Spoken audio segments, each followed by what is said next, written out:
Indian सब continent से 15,000 kilometre दूर साउथ पैसिफिक ओशियन में एक ऐसी भी जगह है जिसे स्पेसक्राफ्ट सिमेट्री यानी अंतरिक्ष यान का कब्रिस्तान कहा जाता है, जहां साल 1971 से लेकर आज तक दुनिया भर की स्पेस एजेंसीज अपने फेल्ड हो चुके rockets, satellites and even space station को भी गिरा रही है। यहाँ तक कि इंटरनेशनल स्पेस स्टेशन यानी कि ISS और हबल स्पेस टेलीस्कोप को भी साल 2031 में नासा यहीं पर गिराएगी। तो दोस्तों ये है पॉइंट नीमो, प्लैनेट अर्थ की most remote and mysterious location, जिसे पोल्स ऑफ इनएक्सेसिबिलिटी की रैंकिंग में सबसे ऊपर रखा जाता है, जहां पर फंसना किसी डरावने सपने से कम नहीं है, क्योंकि यहां से हजारों किलोमीटर के रेडियस में ना तो कोई जमीन है और ना ही कोई इंसान। यहाँ तक कि यहाँ के ओशियंस में भी कोई मरीन लाइफ नहीं है और इसके सबसे पास की ह्यूमन कॉलोनी भी जमीन में नहीं बल्कि अंतरिक्ष से गुजरती है, जो कि 400 किलोमीटर ऊपर इंटरनेशनल स्पेस स्टेशन है।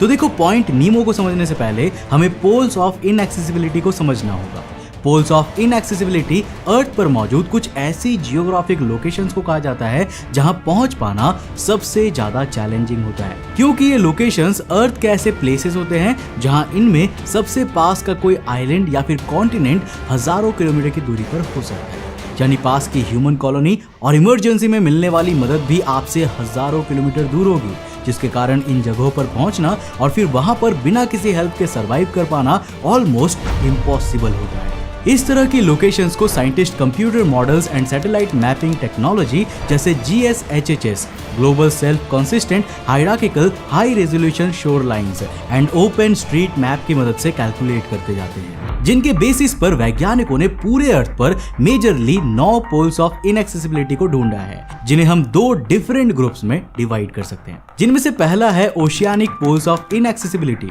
और दूसरा है land based poles of inaccessibility. Well, यहाँ पर आप सोच रहे होंगे कि हमें ऐसी जगह जाना ही क्यों है जहाँ सरवाइव करना ऑलमोस्ट इम्पॉसिबल होता है। तो इसका जवाब है साइंटिफिक रिसर्च के लिए। और इसी तरह की एक रिसर्च इस समय जेनेवा स्विट्जरलैंड में मौजूद 27 किलोमीटर में फैले लार्ज हैड्रॉन कोलाइडर यानी कि LHC पर चल रही है, जहां 100 देशों के 10,000 वैज्ञानिक मिलकर world's largest and most powerful particle accelerator की मदद से यूनिवर्स के फंडामेंटल लॉज और पार्टिकल्स पर सबसे बड़ी रिसर्च कर रहे हैं। और ये वो जगह है जहां वैज्ञानिक एंटी मैटर को भी क्रिएट करते हैं। अब इसके बारे में मैंने डिटेल में जाना कुकू FM पर मौजूद audio show large hadron collider को सुनकर। अब 69 मिनट्स लंबी ये ऑडियो बुक बिग बैंग की शुरुआत से लेकर यूनिवर्स के सीक्रेट्स तक सभी इंपॉर्टेंट एस्पेक्ट्स को कवर करती है। यही नहीं, कुकू FM पर आपको इलोन मस्क के success secrets, rich dad and poor dad and Oppenheimer father of the atomic bomb जैसे डिफरेंट जॉनरा की ऑडियो बुक्स भी मिल जाएंगी। कुकू FM भारत का सबसे बड़ा ऑडियो शो प्लेटफॉर्म है, जिस पर 10,000 से भी ज्यादा ऑडियो बुक्स अवेलेबल है। Job topic. अब दोस्तों, ये अभी आप जो ग्लोबल मैप देख रहे हैं, इनमें ये रेड स्पॉट्स ऐसे पोल्स ऑफ इनएक्सेसिबिलिटी है जो कि जमीन पर मौजूद है पर ओशियन की कोस्ट लाइन से काफी ज्यादा दूर है। इसके अलावा जो आप ब्लू स्पॉट्स देख रहे हैं वो ओशियंस में मौजूद पोल्स ऑफ इनएक्सेसिबिलिटी है। एंड डिकेड्स की रिसर्च और एक्सप्लोरेशन के बाद यही देखा गया है कि ओशियानिक पोल्स ऑफ इनएक्सेसिबिलिटी तक पहुंचना सबसे ज्यादा चैलेंजिंग या फिर कहूं कि ऑलमोस्ट इम्पॉसिबल होता है। Number 1, oceanic poles of inaccessibility. अब देखो, वैसे तो कई oceanic poles of inaccessibility earth पर मौजूद है, लेकिन अगर हम most distant oceanic pole of inaccessibility को देखें तो उसमें सबसे पहला नंबर आता है पॉइंट नीमो का। Point Nemo, the most inaccessible and uninhabitable place in the ocean. दोस्तों, यह है साउथ पैसिफिक ओशियन में मौजूद ड्यूकी आइलैंड, जिसकी पॉपुलेशन है 0। हाँ, हैरान मत होइए, इसकी पॉपुलेशन सच में 0 है, क्योंकि ये आइलैंड रहने लायक नहीं है।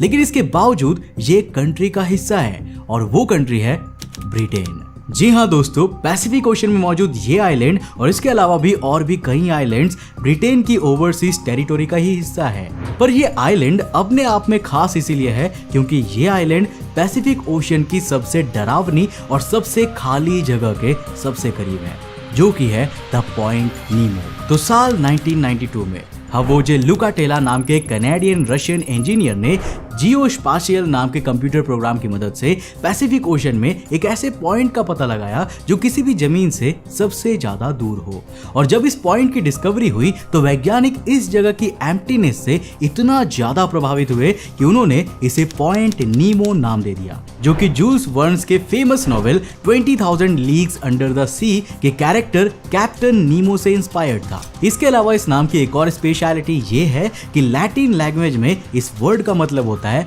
नोबडी, जो कि पॉइंट नीमो पर बिल्कुल फिट बैठता है, क्योंकि दुनिया के सबसे बड़े पैसिफिक ओशन में मौजूद पॉइंट नीमो का खालीपन अपने आप में किसी मिस्ट्री से कम नहीं है। वैसे मार्स प्लैनेट के टोटल एरिया जितना बड़ा पैसिफिक ओशन भी अपने आप में किसी मिस्ट्री की तरह है, जिसे देखकर हमेशा हमारे मन में ये सवाल जरूर आता है कि अर्थ के सबसे बड़े ओशन में कोई बड़ा कॉन्टिनेंट क्यों नहीं है। और अगर आपको भी इसका जवाब जानना है कि ऐसा क्यों है, तो आप हमारा ये वाला वीडियो जरूर देखना। लिंक ऊपर आई के बटन पर मिल जाएगा, जिसमें हमने पैसिफिक ओशन में कॉन्टिनेंट्स ना होने की वजह को काफी डिटेल में एक्सप्लेन किया है। पर अभी के लिए वीडियो पर वापस आते हैं। साउथ पैसिफिक ओशन में 48 degree 52.6 minute south, 123 degree 23.6 minute west के कोऑर्डिनेट पर मौजूद पॉइंट नीमो एक ऐसा रीजन है जो अर्थ की सबसे रिमोट एंड लाइफलेस जगह है, जहां आपको आसपास कुछ भी देखने को नहीं मिलेगा, यहां तक कि कोई मछलियां भी नहीं, क्योंकि साउथ पैसिफिक जायर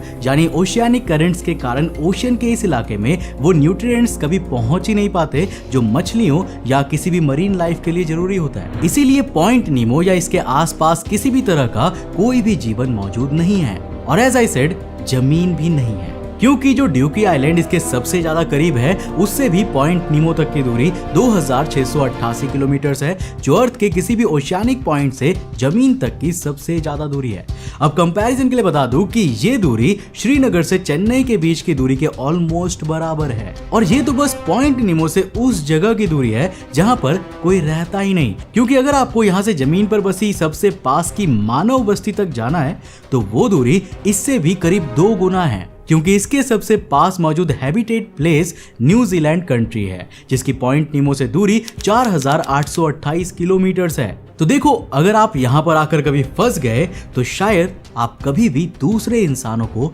देख ही नहीं पाएंगे। अब यहाँ से तैर कर जाओगे तो बिल्कुल भी नहीं, पर हाँ अभी भी एक तरीका है, पर इसके लिए आपको नाव नहीं बल्कि रॉकेट चाहिए होगा, क्योंकि समय समय पर पॉइंट नीमो के ऊपर से गुजरने वाला इंटरनेशनल स्पेस स्टेशन ही यहाँ इकलौती ऐसी जगह है जो एक समय पर पॉइंट नीमो के सबसे करीब यानी 400 किलोमीटर पास तक ऊपर आ जाती है। पर हाँ, ध्यान से कहीं इंटरनेशनल स्पेस स्टेशन खुद ही पॉइंट नीमो में डूबने ना आ जाए। Yes, you heard it right, क्योंकि 2031 में नासा का प्लान है कि वो इंटरनेशनल स्पेस स्टेशन को रिटायर करके पैसिफिक ओशन के पॉइंट नीमो रीजन में डुबा दे, क्योंकि किसी भी इंसानी बस्ती से इसकी दूरी और यहाँ पर किसी भी तरह की मरीन लाइफ ऑलमोस्ट ना मौजूद होने के कारण ये लोकेशन दुनिया भर की स्पेस एजेंसियों के लिए अपने खराब हो चुके rockets, satellites and even space station को भी क्रैश करने का फेवरेट स्पॉट बन चुकी है। इसलिए स्पेस एजेंसी साल 1971 से ही पॉइंट नीमो को स्पेसक्राफ्ट सिमेट्री की तरह यूज कर रही है। इसके बारे में आपको विकिपीडिया पर एक पूरा आर्टिकल देखने को भी मिल जाएगा,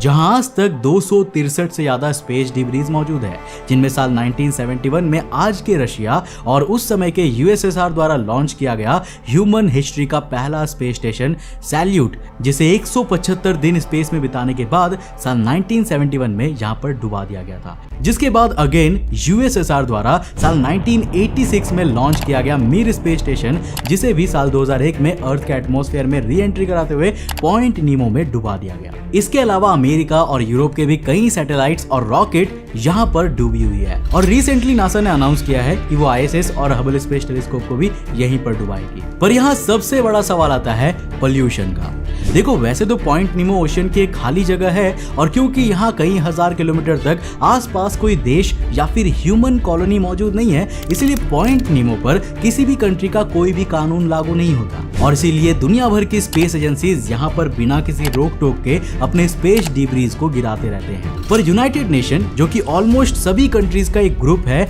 उसके 2 ऐसे लॉज हैं जो पॉइंट नीमो पर भी अप्लाई होते हैं। इनमें सबसे पहला लॉ है आउटर स्पेस ट्रीटी, जिसके मुताबिक अर्थ के एटमॉस्फेयर में री एंट्री के दौरान अगर कोई स्पेसक्राफ्ट का टुकड़ा किसी देश की टेरिटोरी में गिरता है तो इससे इस ट्रीटी का उल्लंघन माना जाएगा, और जिस भी कंट्री की स्पेस एजेंसी का वो टुकड़ा होगा उस पर एक्शन लिया जाएगा। पर ज्यादातर यही देखा जाता है कि किसी भी कंट्री में किसी दूसरे देश की स्पेस एजेंसी की स्पेस डिब्रीज गिरने के बावजूद भी वे ज्यादातर अनक्लेम्ड ही रहती है, जिसका सबसे अच्छा एग्जाम्पल तो चाइना ही है, जिसके रॉकेट पार्ट्स आए दिन उसके पड़ोसी देशों पर गिरते ही रहते हैं। पर ना तो कभी चाइना पर एक्शन हुआ है और ना ही चाइना ने इन पार्ट्स को कभी क्लेम किया है। इसके बाद बारी आती है दूसरे लॉ की, जिसका नाम है United Nations convention law of the sea, जिसके मुताबिक पॉइंट नीमो या फिर ओशन के किसी भी हिस्से में गिरने वाली स्पेस डिब्रीज में कोई भी हार्मफुल एंड टॉक्सिक मटेरियल नहीं होना चाहिए जो ओशियंस को पोल्यूट करे। अब देखो, ये लॉ इसीलिए भी जरूरी होता है क्योंकि स्पेसक्राफ्ट में हाईली टॉक्सिक रॉकेट प्रोपेलेंट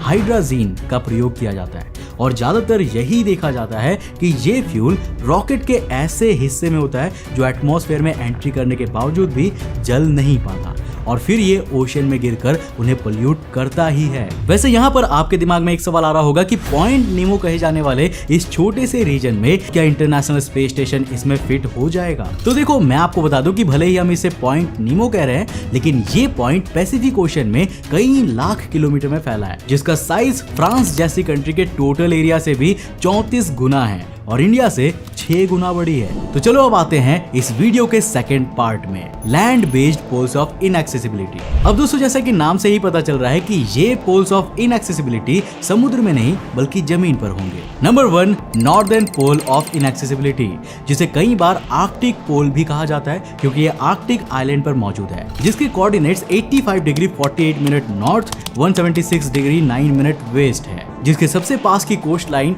यहाँ से 1008 किलोमीटर दूर है। वैसे साल 2000 से पहले इसके कोऑर्डिनेट को गलत कैलकुलेट किया गया था, जहां पहुंचने के कई लोगों ने दावे भी किए थे जिनके कोई प्रूफ नहीं है। पर साल 2005 में एक्सप्लोरर जिम मैकनील ने National Snow Ice Data Center and Scott Polar Research Institute के वैज्ञानिकों की मदद से नॉर्दर्न पोल ऑफ इनएक्सेसिबिलिटी के राइट कोऑर्डिनेट्स को दोबारा से कैलकुलेट किया, जिसमें मॉडर्न जीपीएस और सैटेलाइट टेक्नोलॉजी यूज की गई है। जिसके बाद मैकनील ने भी अपनी एक टीम के साथ मिलकर खुद यहाँ पर जाने की कोशिश की, लेकिन एक्सट्रीम कोल्ड और हमेशा बेकार वेदर रहने के कारण वो इस पॉइंट तक कभी पहुंच ही नहीं सके और अभी तक कोई भी नॉर्दर्न पोल ऑफ इनएक्सेसिबिलिटी के एक्यूरेट कोऑर्डिनेट तक पहुंच नहीं सका है। Number 2, south pole of inaccessibility. तो देखो, अर्थ के सबसे खतरनाक पोल्स ऑफ इनएक्सेसिबिलिटी में से एक साउथ पोल ऑफ इनएक्सेसिबिलिटी भी है, जो अंटार्कटिका कॉन्टिनेंट पर मौजूद है, जिसके coordinates 82 degree 6 minute south, 54 degree 58 minute east का एक्यूरेट मेजरमेंट सबसे पहले सोवियत यूनियन के साइंटिस्टों ने की थी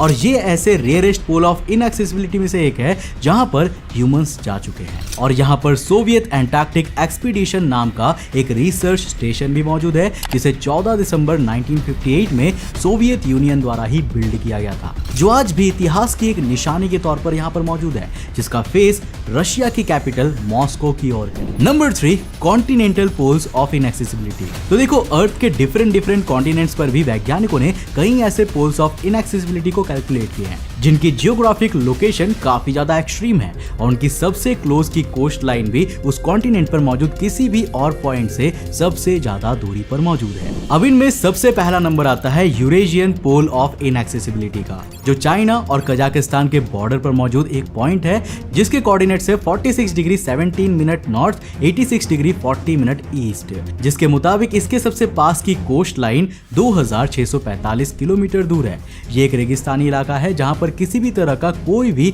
ह्यूमन सेटलमेंट नहीं है और क्योंकि ये बॉर्डर के काफी क्लोज है, इसलिए यहाँ पर जाना काफी मुश्किल है। इसके बाद दूसरा continental poles of inaccessibility Africa में है, जिसके coordinates 5.65 degree north, 26.17 degree east है, जो पॉइंट अपने सबसे पास की कोस्ट लाइन से करीब 1800 किलोमीटर दूर है और ये 3 कंट्रीज के बॉर्डर के करीब है, जहां इसके एक तरफ सेंट्रल अफ्रीकन रिपब्लिक है तो दूसरी ओर South Sudan and Democratic Republic of Congo है। अब तीसरे नंबर का continental poles of inaccessibility North America में मौजूद है, जो अमेरिका के साउथ डकोटा स्टेट से करीब 11 किलोमीटर की दूर की एक बंजर जगह है, जिसके कोऑर्डिनेट्स है 43.36 डिग्री नॉर्थ, 101.97 डिग्री वेस्ट।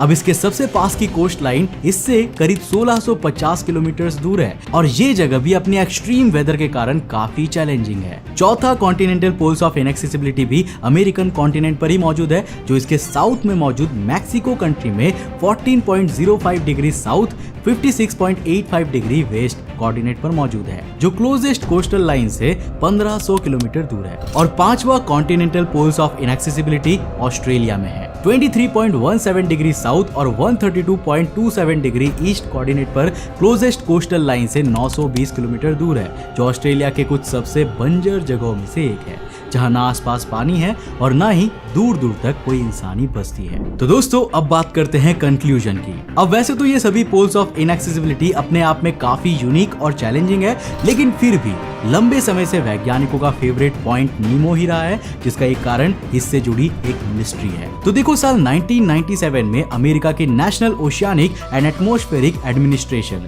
यानी नोवा द्वारा पॉइंट नीमो के करीब ultra low frequency and high amplitude का एक अंडर वाटर साउंड डिटेक्ट किया गया था, जो किसी ब्लू व्हेल के साउंड से भी कई गुना ज्यादा लाउड था, जिसे द ब्लूप का नाम दिया गया था। अब लंबे समय से वैज्ञानिक ये मानते रहे हैं कि पॉइंट नीमो के पास कोई अनडिस्कवर्ड सी मॉन्स्टर है जिसका ये साउंड है। वैसे ये मिस्ट्री तो आज भी सॉल्व नहीं हुई है, बट कई वैज्ञानिकों ने बाद में एक एक्सप्लेनेशन देते हुए कहा है कि शायद ये साउंड अंटार्कटिका में मौजूद किसी बड़े ग्लेशियर से आइसबर्ग के टूटकर समुद्र में गिरने का है। तो दोस्तों, आपको इसके बारे में क्या लगता है? आप अपना जवाब नीचे कमेंट बॉक्स में जरूर देना। और क्या आप भी जिंदगी में एक बार पॉइंट नीमो में जाना चाहते हो? नीचे कमेंट में अपने थॉट्स जरूर लिखना। वीडियो पसंद आए तो लाइक करके जाना। मैं मिलता हूँ आपको नेक्स्ट एपिसोड के साथ, तब तक के लिए बाय, जय हिंद।